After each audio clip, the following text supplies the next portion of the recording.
welcome back to my channel. I'm Kayla with K&T Cosplay, and today I'm going to be making my corset for my Princess Daisy cosplay. Before I get started with my corset, I wanted to go over some of the corsets that I have made previously and some of their successes and failures. The very first corset that I made was the Erin corset by Aranea Black, and all of the corsets that I am sharing with you today are all Aranea Black patterns. The Erin corset was a corset that I made using a polycotton outer layer and a duck canvas structure layer, and it had a few different flaws. One, I used the seam allowance to create my boning channels, and when I did that, I pressed the boning channels open and stitched those down and did not have any other form of reinforcement on the seams. So the seams were the stitching on the seams were the only thing actually holding the corset together, so those were experiencing a lot of strain. I also had no waist tape in that corset, and I was not careful while cutting out my fabric, and the pieces were not all sized correctly.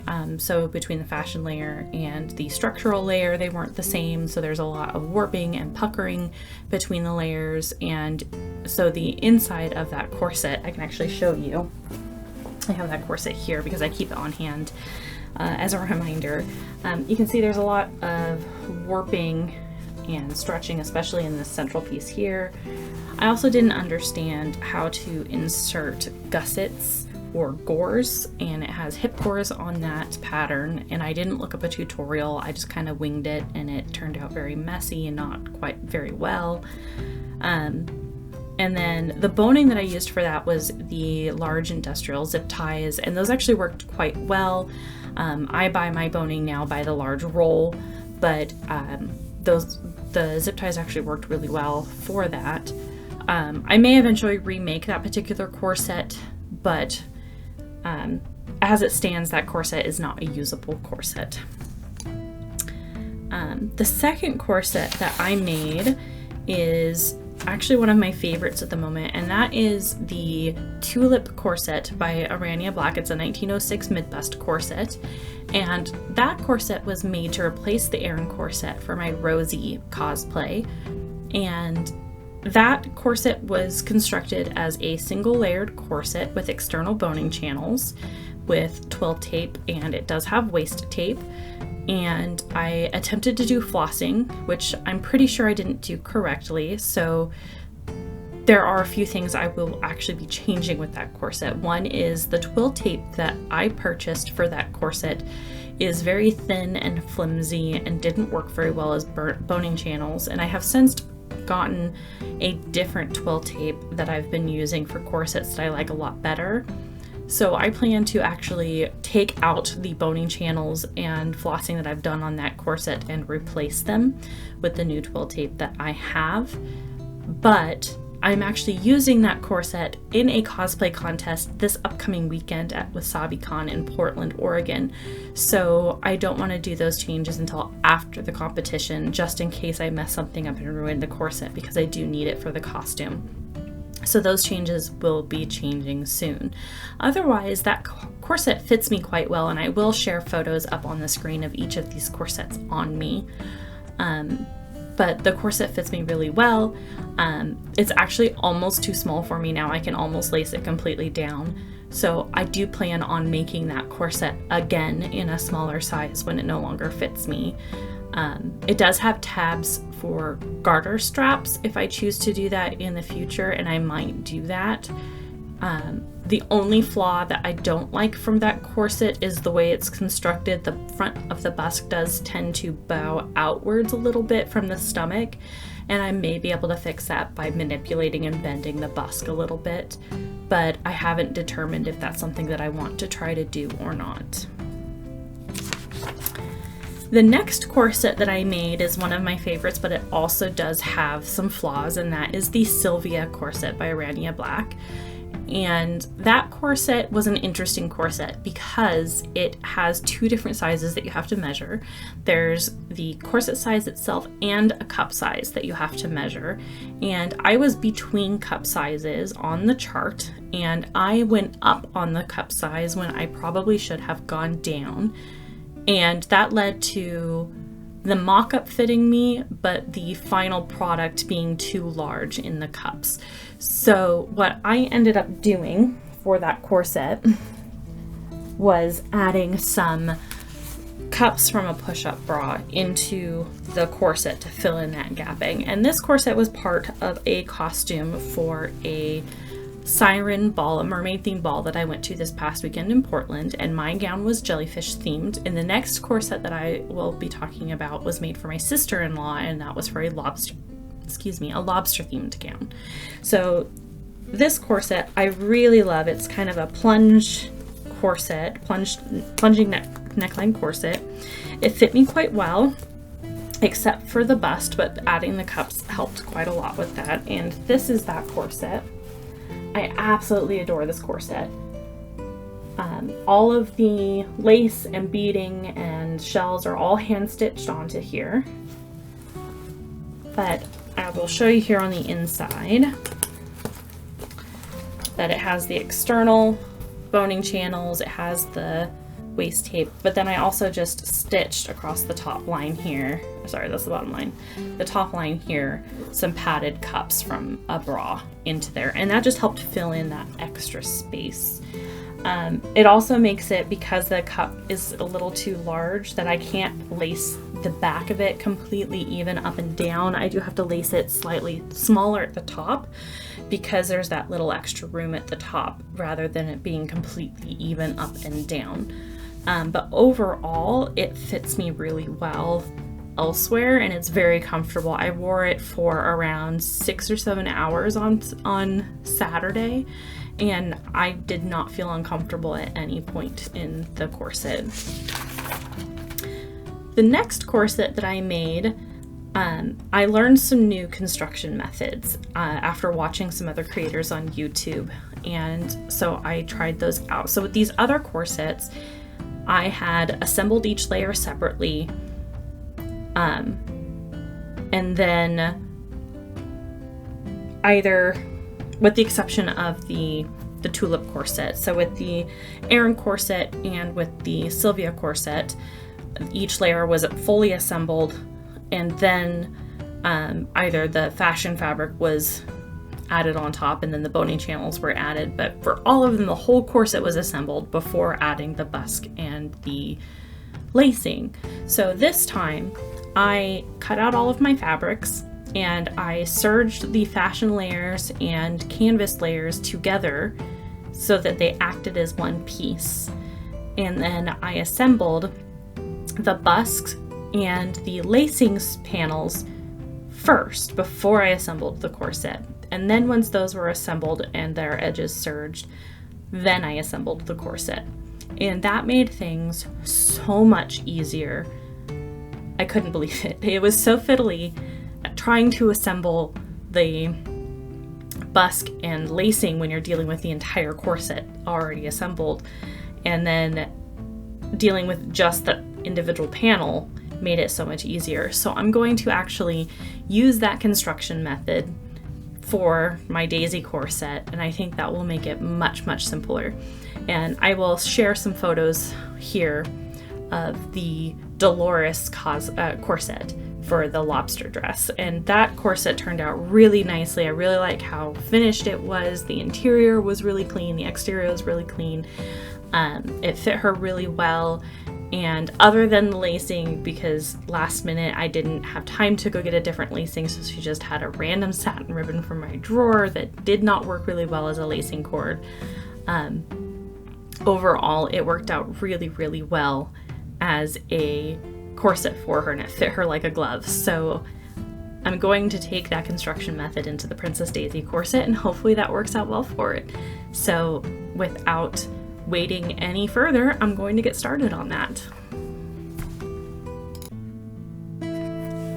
So the first thing that I did for the Princess Daisy corset was to cut out my fabric pieces. So you can see me here laying out my fabric onto my duck canvas.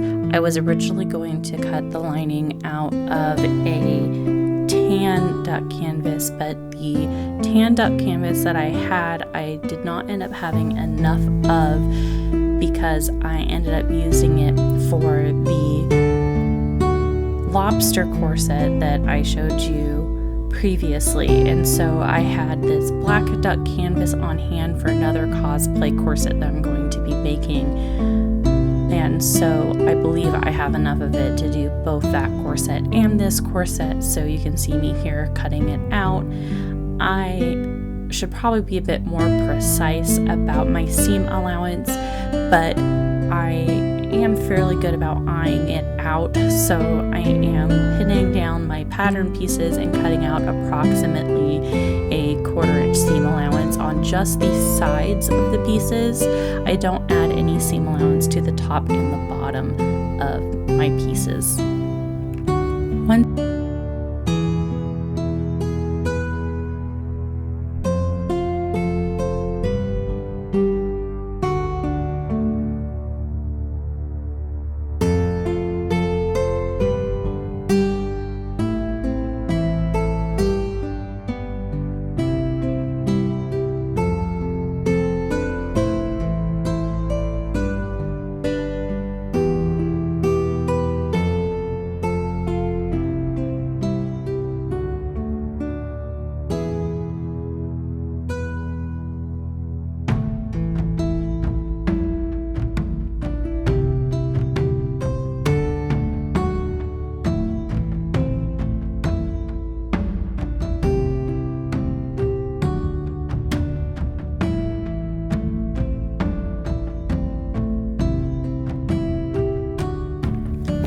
Once I have cut out all of the duck cotton layers, I put down my fashion lining or fashion layer, and I pin down my pieces so that I can cut out the fashion layer. This is just a fabric that was in a Goodwill scrap bag. So there was a whole bunch of random fabrics in a bag that I got on their color sale day, and so it was 50% off. I think I spent maybe $4 on a bag of fabric that had a bunch of random fabrics in it, and I couldn't help but think that this fabric was perfect for this project. So I have no idea what it's made from, but it's a fairly dense fabric, and I thought it would work perfectly for this project. So I'm just going to cut out all of my layers and set them aside until I'm ready for the next step.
Once all of my layers have been cut out, I put together each layer with the fashion fabric and the duck cotton. I pin them together so they're lining up evenly, and I serge each long edge, but I leave the top edge unserged because this edge is going to be bound. I do not do this to the sides that will be the lacing panel and the busk panels, because those will be assembled differently.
So quick update on where I'm at with the corset for Princess Daisy.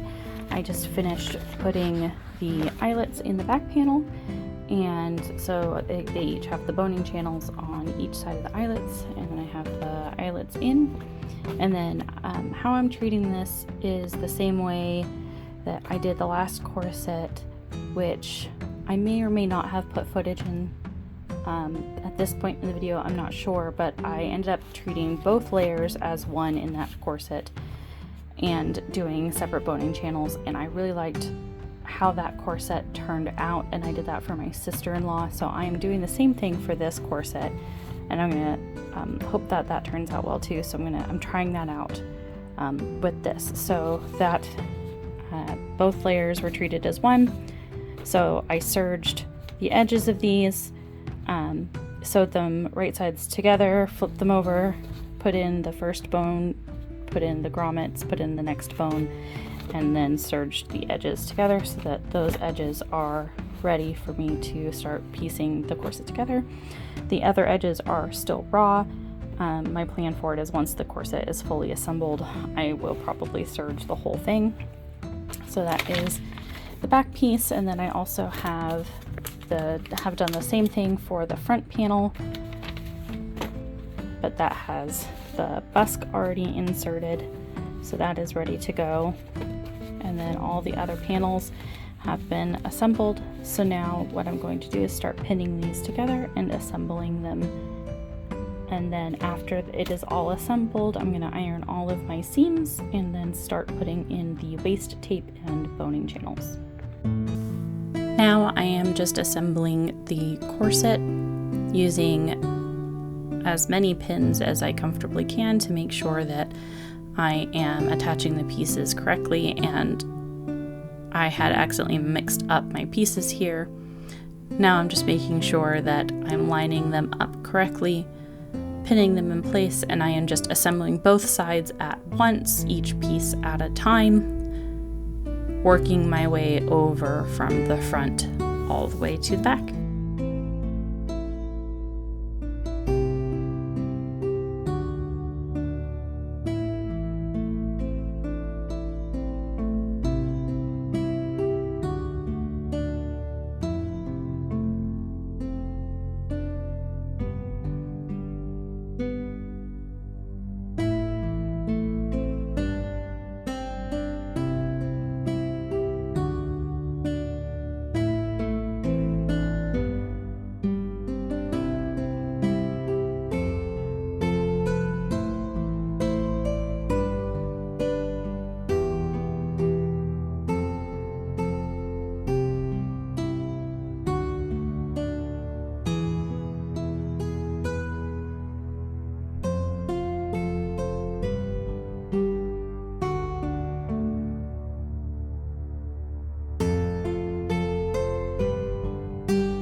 Here I'm just tacking down the waist tape lightly so that when I'm inserting once I've sewn down my boning channels and I'm inserting the bones don't catch on the waist tape on the way down.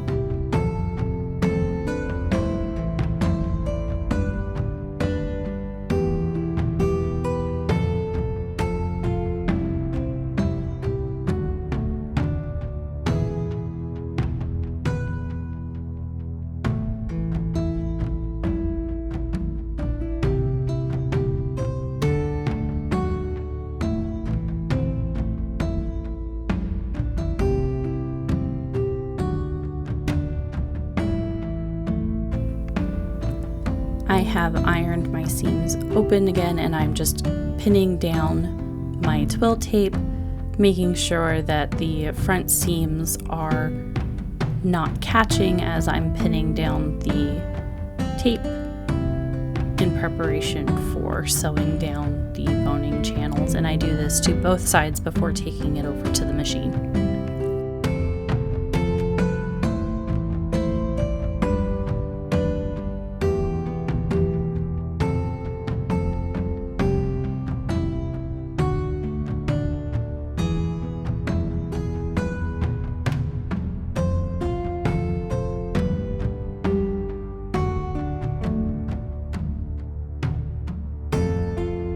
I have found that using my zipper foot makes inserting the boning channels much easier because I can just set the zipper foot right alongside the edge of the twill tape, and then I can just go along both sides, and that ends up leaving exactly the width that I need for my bones to be inserted into the channel, and it just makes it a lot easier than using my standard foot for my sewing machine.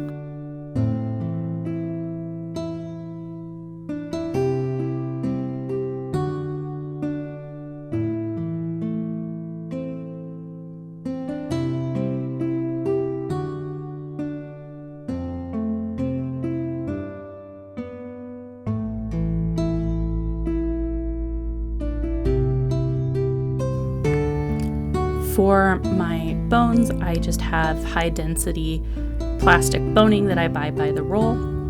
I measure it out and cut it to size, and then file the ends so that they're not sharp, and then insert them into their casing. And then once all my bones are in, I put the top and bottom binding on the corset.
When I did my try on, I found that there was a lot of extra space in the hips, and I felt that it would work out really well to have some padding on this corset. So I made a paper pattern of the space that was left in the hips, and I just layered some cotton batting and some fleece that I had on hand and hand stitched that into the space in the corset so that it stayed in there, leaving some space along the bottom of the corset for me to stitch down my binding.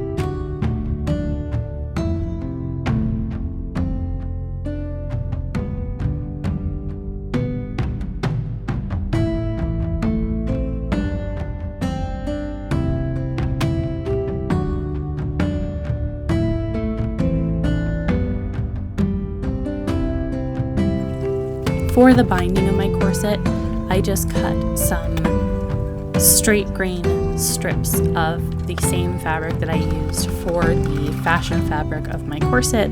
These are fairly narrow strips, so I felt comfortable not cutting it on the bias for the corset. And then this was then just folded under and the raw edges tucked down, and I hand stitched it on the inside, and it worked out quite well for a binding.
Alright, so the corset is finished. I am very happy with how it fits. It does go rather low on the side, but I have tested it and I can still sit comfortably because of how high it comes up in the front and in the back. And I'm really liking the shape that it's giving and the illusion of the narrow waist and the wider hips, and that's not going to be super necessary with the hoops that I'm going to be wearing, but I think having that almost ledge on my hips will be really nice once I have all of the hoops and skirts on. This will kind of give it somewhere to sit and hold and give it some stability, and the corset will be able to help distribute that weight really nicely. But overall, I am very happy with the fit, and it's very comfortable. At the moment I have it laced where it's comfortable. It's not completely even. I need to tweak it a little bit of how I have it laced top to bottom, but that's just a me. It's currently midnight, so I didn't spend the time to make sure it's completely laced evenly up and down, but I can get it laced evenly top to bottom. But it's very comfortable. I have no issues breathing whatsoever in it. And I have not checked yet what my current measurements are, but I have measuring tape here. My normal waist measurement is about 37 inches. So in the corset right now, I am just about 36 inches. So it's about a 1-inch waist reduction in the corset. So I will be able to take those measurements to calculations for the skirts. So that will be my next step, now that this is finished, is to start working on the petticoat and then the skirts. So that will be what comes up next. And overall, I'm very, very pleased with this corset. I think I got the sizing down, especially since I took a risk and did not make a mock-up, since I've made several of these corsets before, from, well, not this particular corset, but several from Aranea Black, and I was hopeful that it would just fit based on my measurements and the chart, and I got lucky and it did, but that's not always the case. But yeah, I'm very, very happy with it.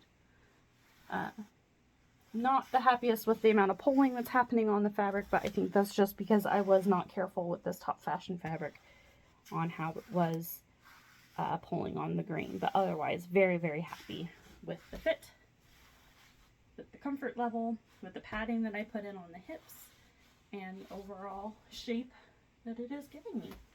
So my straps on the chemise are definitely too long once I'm wearing a corset, the way that it lifts things up. However, with this chemise, I plan on dropping it off of the shoulders once I'm wearing the dress anyways, so that's not going to be a big deal. But I am looking forward to the next steps, and once I get up in the morning, I'm going to start sewing right away. So I realized that I was working this morning and forgot to do any filming, so as part of this video, I was going to film the petticoat since it wasn't going to take very long. And this morning I woke up and got to work on it, and I have finished it and didn't film a darn thing. So this is the petticoat, all finished and ready to go, other than putting a closure on the back. So this was made with a single queen-sized flat sheet, and it just will close here in the back. I just left a slit for pulling it over my head. It's just pinned closed right now on the back. So it is just two large rectangles that are 30 inches long, or 30 inches tall, and then I have a 13-inch ruffle at the bottom that is about, so with the queen size sheet, what I did is I needed to get around my skirt, I needed to get 162 inches plus a 12 to 13 inch ruffle is what I needed. The length of the sheet was 98 inches, so I ended up cutting two lengths of the 98 inches at 30 inches long and taking about 30 inches off of that I made into additional ruffle lengths, and then with the remaining flat sheet I cut into 13-inch wide strips to turn into the ruffle, and I just made as much of that as I could and then attached those into long strips, gathered it down into a waist, or I pleated it down into a waistband, and then I pleated the ruffle down into the skirt, and I just marked these down into I put pins down at the halfway points, the quarter marks, and the eighth marks on each one, and then lined those up and then pleated in between so that they would match up, and that completed the petticoat. So that is currently sitting over the combination of my A-line hoop skirt and the Sarah Spaceman hoop skirt that I made to give it the more cupcake shape. So you can't hardly even tell that roughly about here is where the shorter hoop skirt cuts off. So I'm actually really happy with that. So I don't think I'm going to need to do any additional layers to smooth that out, especially since there's going to be several more layers of skirts going over this cosplay. So that is all of the undergarments for this cosplay finished, and I am now going to get started on the skirt. So that will be all for this video. I'll probably do a try on of all of this together and then move on to the skirts.